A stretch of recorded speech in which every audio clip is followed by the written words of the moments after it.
Welcome to the Advanced Calculator tutorial. The first problem we will look at is a savings problem.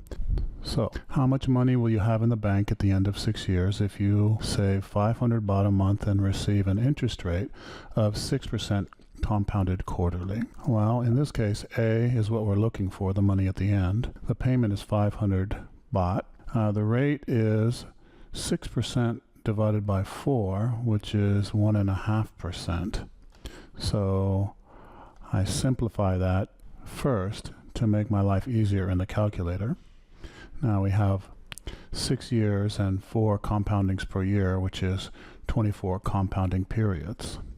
So I put all of this information into my future value annuity formula, and then to make my life easier again, I simplify even further. You see, I add 1 plus 0.015 here, and it'll be easier to do the calculation in the calculator on edX now. So we're going to go over to the edX calculator next and look at how to do this. Okay, here we go on the first problem. First, I will click on the calculator button, and I'm ready to enter my numbers in the input screen down here. 500 times is the star key, brackets, 1.015. Now the power is a caret, so I got to use a caret here for the power of 24 minus 1, close parentheses, divided by 0.015. And this gives us 14,316.76. Let's check our answer. 14,316.76, and that's correct. Okay, here's the second problem. How much money will you have in the bank at the end of 9 years if you save $2,200 a month and receive an interest rate of 4% compounded monthly? Now you notice here, when I put my numbers in, this doesn't simplify so easily. It ends up being 0.033333333 and goes on forever. So if I simplify it, when I compound it 108 times, I'm going to get some bad numbers there. So I can simplify 9 times 12, in other words 9 years, and 12 compoundings per year, which is 108 compounding periods.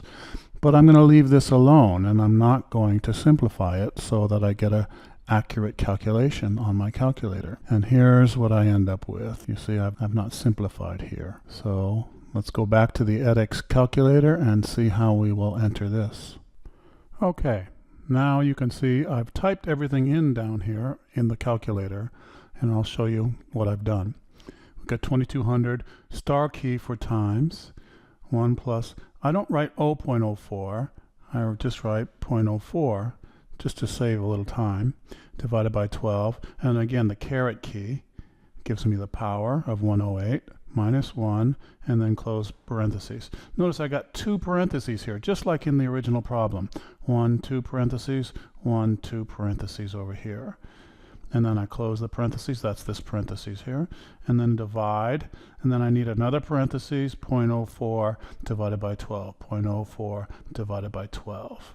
So that gives me this result there.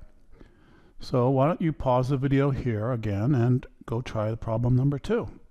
Here's our last problem. What are your monthly payments if you want to borrow 5 million baht and you receive a 30-year loan with monthly payments at an interest rate of 5% compounded monthly? Okay, so in this case we know A, which is how much we're trying to borrow, but we're looking for the payment. Now the interest rate again doesn't simplify very well, so I'm just going to leave it like that. Now we've got 30 years and 12 compoundings per year, which is 360 compounding periods, so I will simplify that. And I end up with, after putting my numbers into the present value annuity formula for loans, this is what I end up with. Now, I want to simplify this to make my life easier in the calculator. So what I'm going to do is I'm going to flip this part over and multiply both sides so I can cancel these two things here. This one and this one will cancel. Here, you can see what I mean. I flip this down here, I flip this up here, okay, and I multiplied this side by this. Then I multiply the other side by this.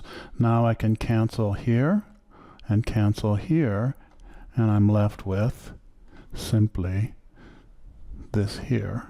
Let me turn it around so the p's on the other side. And finally, we can go back to our edX calculator and see how to do this problem.